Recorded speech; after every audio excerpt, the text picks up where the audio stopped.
Last episode on sailing Millennial Falcon. We made the short sail from St George Bay to Prickly Bay on the south side of Grenada. We explored the Seven Sisters waterfalls. We had an unsuccessful encounter with a new freezer, and we received a hard lesson in how to spot compression gusts on the way back to Carriacou.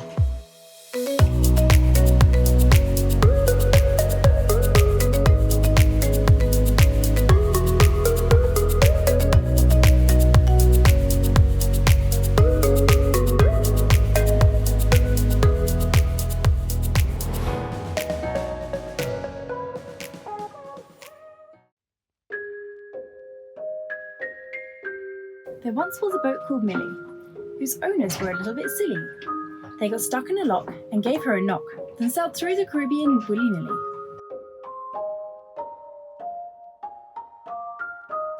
Then hurricane season came around, and they raced south to join the crowd. They made it in one piece, but the to-do list had increased, so they made a plan to put her on solid ground.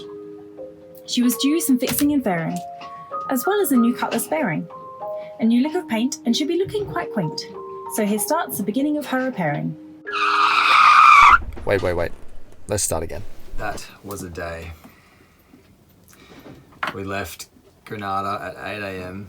bound 7 o'clock. 7 a.m. bound for Carriacou, where we've just pulled up more than 12 hours later, and in one day we we had 32 knots sustained for about 45 minutes to an hour. We had 38 knots, which felt like it just about knocked us down. We had 14 knots with 10-foot seas, which were as a result of the previous 30 knots sustained. We raised the full canvas, took a reef, took a second reef, shook out a reef, shook out a second reef, put up the staysail, took down the staysail, we didn't put in another reef, and then sailed in here. Rolled out full jib. Yeah, rolled out half jib. Rolled out no jib, rolled out full jib. Blew the bottom of the jib out of the track. Nothing's broken, it just blew out. We knocked it off the furler. Anyway, needless details. It has been a day. 12 hours later, we're here. We've dropped a hook in, and we're going to bed. It's the day after our all-full sail from Grenada yesterday, and today is a brand new day, which means a brand new problem. Okay, I tried to start this vlog about 3 times now, and every time something was happening and I had to go run forward. We've had a bit of a stressful morning. Today is a stressful day yesterday. Calling out day, exactly. This morning we had to take our jib down because we thought that maybe we might get the colour changed on it from a local canvas sewer. So that was the first job of the day. Woke up at 6 o'clock and we were going to take the jib down. As per usual, as like everything on a boat, it's never as easy as what you think. Jib got stuck, don't know why. Adam had a little look up the top of the mast. The roller furler tube has come apart at the sort of top third somehow at a joint. It hasn't cracked, it's slid out, it's got a coupling and it somehow slid apart. And the cart that the jib moves on got stuck above that brake, so I had to go up the mast well, actually it was a nice day for it. It was just this anchorage is very rolly and I am not in the mood. It was not, haven't had coffee, haven't had breakfast. Finally got that one sorted, jib came down. At this stage it was 7:30 and our haul light is booked for 8. We're like, oh crap, okay. We need to get everything tied down, we need to get the dinghy up, we need to get the anchor up by hand again because it's windlass has shut the bed. So managed to do all of that. Time check, it's now 7:50 and we are on our way to haul out. We smashed the timings. Drive right in there, right on time.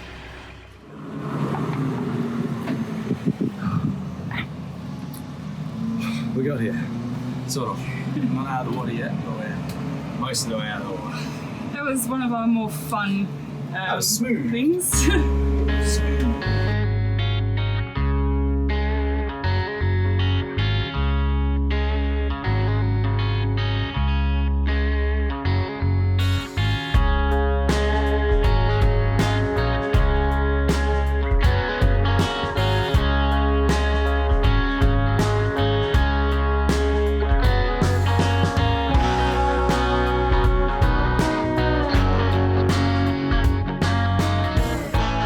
Baby's out the water. she's out, safe and sound. Yep. For now, she's not been chopped yet, but she's had a bit of a wash down. She's looking a bit cleaner. She was actually a bit cleaner than I thought she would be. But even so, they as soon as they started doing the pressure washing on it, I was like, ooh, that was a bit dirty. So I'm kind of glad. Well, you never get as clean in the water as you will blasting it out of the water. Anyway, she's I can see the chunk now, the chunk that needs repairing. We're going to give you a list of everything that we plan to do here at the yard, and that's what we will do.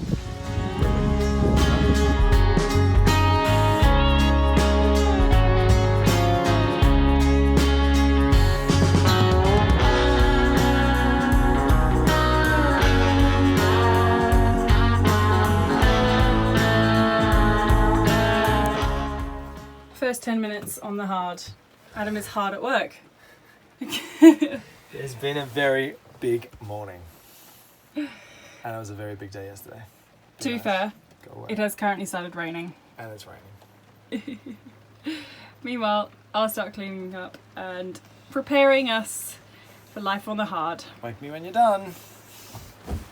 Oh yeah, gonna get straight into work mode. This is so annoying. 1 hour after we're on the hard and it's hissing down rain. I only had the chance to check what is under our keel. So about 3 days after we put the boat in the water, we left the lock that we were in, and on the way we felt an almighty bump, and I think that like the boat must have gone in the air about a foot. It was ridiculous. About 2 weeks after that, maybe about a month after that, we were in the Bahamas, and Adam had a chance to actually dive down under the keel and had a little look as to what the damage was that happened that day. So now the boat's out of the water, this is one of the tasks that we're going to do, is to try and fix it up and actually see what was wrong with it. We've had a look and it's actually a lot worse than what we thought. I'll just show you, Adam is down here now. This is real bad. I actually think that that's the keel, the core, like the iron core. So that's the entire encapsulation portion, and we've wiped out 1.5 inches that way, and then it's, you know, that much deep.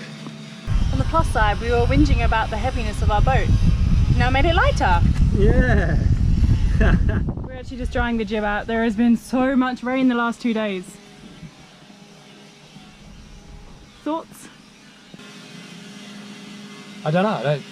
Like, the process sounds quite simple. So just clean it, dry it, fill it, fair it, fiberglass it, protect it, and then we're done. But I dare say it's not going to be that simple. Nothing is ever that simple when you're sailing. No, we're not sailing at the moment. That's the problem. Everything was fine when this was underwater covered in barnacles. Yeah, that's true. Day 3 update. Good morning, everyone. So we are a little bit, I'm not going to say behind schedule, but the rain has definitely been putting a dampener on all of our work that we plan to do. We have checked out a few tasks and finished none of them. So far what we've done is we've been taking some of the barnacle residue off of our hull with some uric acid, and we're doing that so that we can just put a little lick of a fresh coat of paint over it.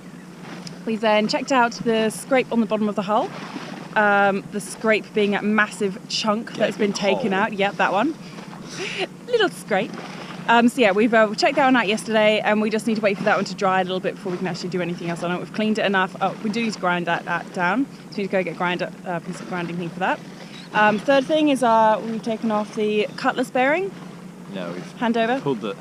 We began the process of pulling the prop, but fortunately for us, there's a man in the yard who also has a Tayana 42 Vancouver, and he was able to tell me what kind of cutlass bearing I needed prior to getting it off. But the downside was that he's ordered the same one and it's been on back order for a month. The second note on that was that we don't have a prop puller, and after pry bars, propane torches, hammer and blocks, wedges, everything we could try, we're going to have to go and source a C-clamp from the yard. We'll sort that out and then figure out what to do from there regarding the cutlass bearing and stuffing box. But we've got weeks worth of work to do anyway, so I dare say we'll just be stuck here waiting. On the plus side, we have topped up both of our water tanks, which are 50 gallons each. Yeah, about that. Which are 50 gallons each. and they are brimming full. So full that the overflow in the tap has actually been running water out of it because it's like, oh, I'm too full, I'm too full, I'm too full. So, How's it go? oh, I'm too, I said that 3 times. So, yes, we are full of water. The following day we got a brief break in the rain, so Adam started working on pulling a propeller off.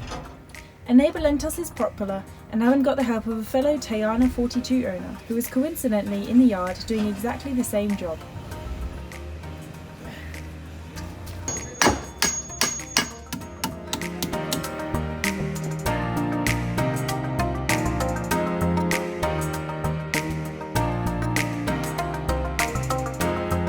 Meanwhile, as our bottom paint was only about 7 months old, we didn't want to take it all off, so began the task of taking the barnacles off the top layer. That's McGee over here. That's all I ever see him doing. Meanwhile, almost half the hull has been covered in muriatic acid. Show you what happens when the acid goes on. So good. Every time.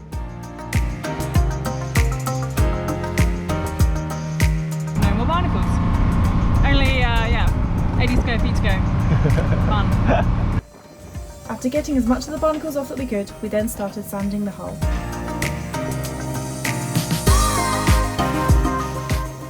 It's day 3? Saturday, Sunday, Monday, Tuesday, Wednesday, Monday, Saturday, Sunday, Monday, Tuesday, Wednesday, Thursday, Friday. Wow. Morning everyone, it's day 6 on the hard. We haven't achieved anywhere near close to what we wanted to, mostly due to delays getting parts, serious rain in the first 2 days, and generally just waiting for the ding on the keel to dry out and sanding back the hull, which just takes a long time. The progress has been as quick as it can be, but slow, which is disappointing. Our cutlass bearing is said to arrive on Monday, which is awesome. That should accelerate the work process. I I hit the ding on the base of the keel with the grinder the day before yesterday, and it has dried out a lot faster, but it is still weeping, which is unfortunate. So it's slow going, but we're hanging in there. I probably, in hindsight, would have preferred to pay more and come out of the water on Grenada, where I had access to parts, running water, electricity, all that stuff, you know, basic human rights. Not so much electricity, but running water. So yeah, a little bit disappointing, and it's becoming more and more frustrating not having those things. Khiara is absolutely smashing the sanding. She is a machine. I think she really hates living in the yard, so she's determined to get us out of here as quickly as possible, which is my sentiment as well. So as soon as these parts arrive, we will get absolutely crazy. I will tear out the shaft, tear out the cutlass bearing, which I've left in case it doesn't arrive, and I have to put the propeller back on and motor up to Grenada to pick one up myself. So in other news, we've been abandoned. It's true. The sun shines a little less bright this morning. The birds were chirping a very sad song. The rain poured in. My toast didn't taste as good, and my coffee is horrible. Why is that, Adam? Bright Ice has left us. They've Lani made and Josh for North. have gone. They have gone. We are alone again. Yes. And as much as we joke, we are pretty sad. We're pretty bummed out, yeah. We're very sorry to see them leave. Yeah. 3 months together, We've many hundreds of miles. pretty much all of our sailing journeys so far, and we really only kind of travelled to Turks and Caicos and a little bit of Puerto Rico before we met them.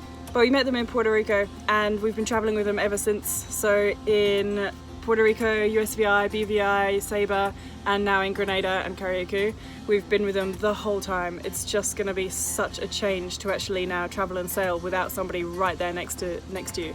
Like it's really, really bizarre. I don't want to think about it. So when we actually finally get back in the water, I think that's when the real change will be, because that's like, we've only ever really sailed with them. It feels like we've only ever really sailed with them. We haven't, obviously, but yeah. Very sad to see you go, Bright Eyes. Godspeed. I haven't got a spare hand to salute you. Salute them.